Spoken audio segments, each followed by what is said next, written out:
एक गरीब औरत थी जो अपने दो बच्चे रीना और अंकित के साथ रहा करती थी। पुष्पा अपने घर की आर्थिक व्यवस्था को चलाने के लिए दूसरे लोगों के घरों में जाकर साफ सफाई किया करती थी। ऐसे ही एक दिन की बात है। पुष्पा अपने दोनों बच्चों को खाना खिलाकर उन्हें स्कूल जाने के लिए तैयार कर देती है और खुद काम पर जाने के लिए तैयार होने लगती है। तभी पुष्पा का बेटा अंकित पुष्पा से बोलता है, माँ, कल राखी है और आज हमारे स्कूल में रक्षाबंधन का फेस्टिवल बनाया जा रहा है। क्लास में कुछ लड़कियाँ मुझे राखी बांधेंगी तो बदले में मुझे उन्हें गिफ्ट देना पड़ेगा। इसलिए आप मुझे कुछ पैसे दे दो ताकि मैं उनके लिए चॉकलेट खरीद सकूं। और हाँ, इस बार मैं रीना को राखी पर रिमोट वाली गुड़िया देना चाहता हूँ जो डांस करती है। क्यों रीना, तुझे वही गुड़िया चाहिए ना? हाँ माँ, भैया बिल्कुल सही कह रहा है। और हाँ, मुझे ना पैसे दे दो ताकि मैं राखी लेकर अपने क्लास के लड़कों को राखी बांध सकूं। और कल राखी है, मुझे भैया को भी तो राखी बांधना है ना। माँ, मैंने क्या सोचा है कि जब भैया मुझे इतना प्यारा गिफ्ट देंगे तो क्यों ना। इस तरह से बोलकर पुष्पा चुप हो जाती है और उदास हो जाती है, जिसके बाद उसके दोनों बच्चे भी उदास होकर स्कूल चले जाते हैं। तो वहीं दूसरी ओर पुष्पा काम के लिए निकल जाती है और पूरे रास्ते एक ही बात सोचती है, ये मैंने क्या कर दिया। मेरे बच्चे मुझसे कभी कुछ मांगते नहीं। आज पहली बार उन्होंने मुझसे कुछ मांगा, वो भी राखी पर एक दूसरे को गिफ्ट देने के लिए, और मैं उनकी छोटी सी ख्वाहिश भी पूरी नहीं कर सकी। कैसी माँ हूँ मैं। इस तरह से पुष्पा उदास होकर काम पर जाती है और काम करने लगती है। तो वहीं दूसरी ओर रीना और अंकित भी अपने स्कूल जाते हैं, जहां सभी बच्चे राखी सेलिब्रेट कर रहे होते हैं। लेकिन जब अंकित की बारी आती है तो अंकित अपनी मुंह बोली बहन को कुछ नहीं दे पाता।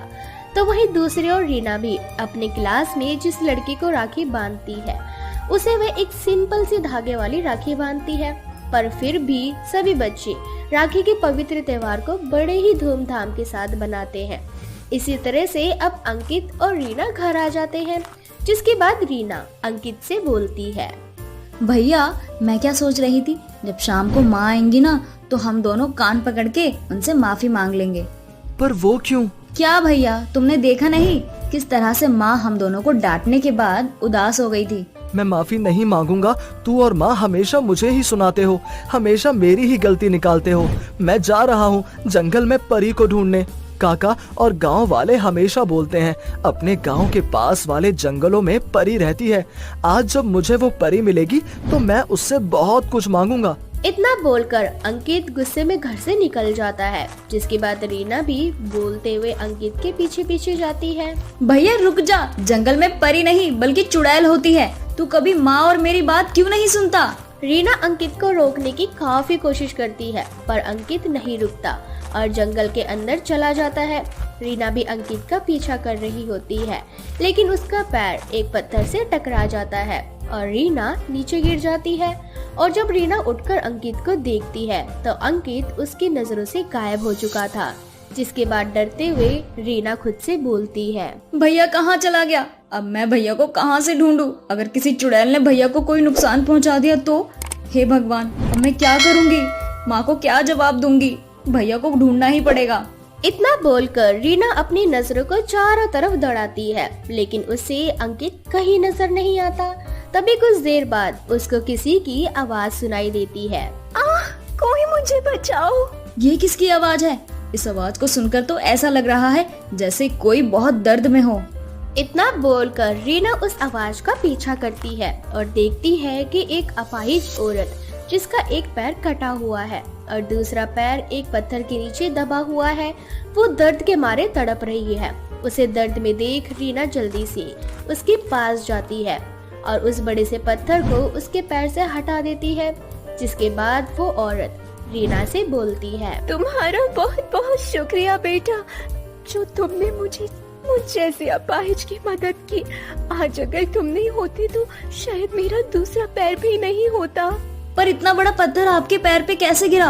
और आप इस जंगल में क्या कर रही हो? रीना का ये सवाल सुनते ही वो औरत एक परी का रूप ले लेती है और हवा में उड़ती हुई रीना से बोलती है, मैं एक परी हूँ और सदियों से इस जंगल में रहती आ रही हूँ। अक्सर लोग मुझे जंगल में ढूंढते हुए आते हैं। उन्हें लगता है कि वो मुझे ढूंढ लेंगे और मुझसे जो मांगेंगे उन्हें मिल जाएगा, परंतु मैं यहाँ आने वाले हर इंसान की परीक्षा लेती हूँ। जो मेरी परीक्षा में पास होता है मैं उसकी सारी इच्छा पूरी करती हूँ, परंतु तुमसे पहले आज तक कोई ऐसा व्यक्ति नहीं आया जो मेरी परीक्षा में पास हो सका हो। तुम मेरी परीक्षा में पास हो गई, इसीलिए मैं तुमसे बहुत खुश हूँ। अब बताओ तुम्हें मुझसे क्या चाहिए? मैं तो यहाँ अपने भाई को ढूंढते हुए आई थी, जो कि आपको ढूंढने यहाँ आया था। कल रक्षाबंधन है और मैं अपने भाई को खोना नहीं चाहती, इसीलिए मुझे बता दीजिए कि मेरा भाई कहाँ है। मुझे और कुछ नहीं चाहिए। परी रीना की बात सुनकर बहुत खुश होती है और वो रीना को एक जादुई राखी देते हुए उससे बोलती है, रीना, ये जादुई राखी है, तुम्हारी सारी बात मानेगी ये, साथ ही तुम्हारी सारी इच्छाओं को भी पूरी करेगी और तुम्हारे पास और तुम्हारे ऊपर आने वाली हर मुसीबत का भी सामना करेगी। इतना बोलकर परी वहाँ से गायब हो जाती है। जिसके बाद रीना उस राखी को देखने लगती है। तभी वो देखती है कि उस राखी से पीली रंग की तेज रोशनी निकल रही है और उस तेज रोशनी में वो अपने भाई को देखती है, जो जंगल में एक कुएं के पास खड़ा होता है। जिसके बाद रीना जादुई राखी से बोलती है, जादुई राखी, मैं चाहती हूँ कि तुम मुझे और मेरे भाई को सही सलामत इसी वक्त घर छोड़ दो। रीना के इतने बोलते ही जादुई राखी अंकित और रीना को घर छोड़ देती है। वो दोनों जब घर पहुँचते हैं तो अंकित बहुत हैरान हो जाता है और रीना से बोलता है, मैं तो जंगल में था, फिर मैं यहाँ कैसे आ गया? इस जादुई राखी की वजह से। ये जादुई राखी मुझे परी ने दी है। अब रीना सारी बात अपने भाई को बताती है और शाम को जब पुष्पा घर आती है तो वो ये बात पुष्पा को भी बताती है, लेकिन पुष्पा को अपने बच्चों की बात पर यकीन नहीं होता और उन दोनों को वो सोने के लिए बोल देती है। अगली सुबह राखी होती है, लेकिन उनके घर में ना ही मिठाई होती है और ना ही नए कपड़े। जिसके बाद रीना अपनी माँ से बोलती है, माँ, तुम चिंता मत करो, हमारे पास ये जादुई राखी है ना। इतना बोलकर रीना जादुई राखी से कुछ मिठाई और नए कपड़े मंगवा लेती है, जिसे पहनकर रीना अपने भाई की सोनी कलाइयों पर राखी बांधती है और रक्षाबंधन के त्योहार को हंसी खुशी मनाती है। अब पुष्पा को भी विश्वास हो जाता है कि ये कोई साधारण राखी नहीं बल्कि एक जादुई राखी है। गरीब बच्चे का जादुई पेंसिल। राजू नाम का एक छोटा बच्चा अपनी माँ तारा के साथ एक छोटे से घर में रहा करता था। राजू और उसकी माँ बहुत गरीब थे। तारा शहर जाकर लोगों के घर में काम किया करती थी और इस तरह से अपने घर का गुजारा किया करती थी। राजू को चित्रकारी करना बहुत पसंद था। वह स्कूल जाना चाहता था, पढ़ना लिखना चाहता था, परंतु उसके पास इतने पैसे नहीं थे कि वो स्कूल जा सके। ऐसे ही एक दिन राजू हाथ में लकड़ी लेकर अपने घर के बाहर मिट्टी पर ड्राइंग बना रहा होता है। ये देखकर उसकी माँ तारा उससे बोलती है, बेटा, ये क्या कर रहे हो? फिर से घर के बाहर लकड़ी से चित्रकारी करने लगे? माँ, तुम तो जानती हो ना मुझे ड्राइंग बनाना कितना पसंद है। माँ, सभी बच्चे स्कूल जाते हैं, उनके पास कॉपी और पेंसिल है। तुम भी मुझे एक कॉपी और पेंसिल दिला दो ना माँ। माँ, मैं उससे फिर बहुत सारी सुंदर सुंदर ड्राइंग बनाऊंगा। राजू की ये बात सुनकर तारा बहुत उदास हो जाती है और राजू से बोलती है, बेटा, तेरी माँ बहुत गरीब है, मेरे पास इतने पैसे नहीं है कि मैं तुझे कॉपी और पेंसिल दिला सकूं। अपनी माँ का उतरा हुआ चेहरा देखकर राजू अपनी माँ से बोलता है, माँ, तुम दुखी मत हो। क्या हुआ अगर हम अमीर नहीं है तो? अच्छा माँ, मुझे बहुत भूख लगी है, कुछ खाने को दे दो। इतना बोलकर राजू अपनी माँ के गले लग जाता है और अंदर घर में जाता है, जहाँ तारा राजू को रोटी और प्याज खाने को देती है। रोटी और प्याज खाने के बाद राजू सो जाता है। हमेशा की तरह तारा अगले दिन गांव से बाहर शहर में जाती है, परंतु जब वो शाम को घर आती है तो उसका एक्सीडेंट हो जाता है, जिसमें राजू की माँ उसे छोड़कर हमेशा हमेशा के लिए चली जाती है। अब बेचारा राजू अनाथ हो जाता है। उसकी माँ के जाने के बाद कोई भी उसके पास नहीं आता, ना ही उससे बात किया करता। ऐसे ही एक दिन राजू उदास जंगल में बैठा होता है और एक छोटी सी लकड़ी लेकर जमीन पर चित्रकारी कर रहा होता है। तभी उसके पास दो परियां इंसानी रूप लेकर आती हैं और राजू की ड्राइंग देखकर उससे बोलती हैं, अरे वाह बेटा, तुम तो बहुत ही अच्छी ड्राइंग बनाते हो। तुमने ये ड्राइंग बनानी कहाँ से सीखी? किसी से नहीं, मैं अपने आप ही ये चित्रकारी करता हूँ।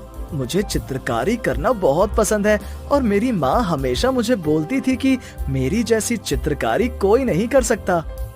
इतना बोलकर राजू रोने लगता है और अपनी माँ को याद करता है। तभी दूसरी परी उसे रोता देख उससे बोलती है, क्या हुआ राजू, तुम अपनी माँ के बारे में बताते बताते इस तरह रोने क्यों लगे? मैं अपनी माँ से बहुत प्यार करता था, परंतु अब मेरी माँ इस दुनिया में नहीं है। जब से मेरी माँ गई है तब से मैं बिल्कुल अकेला हो गया हूँ।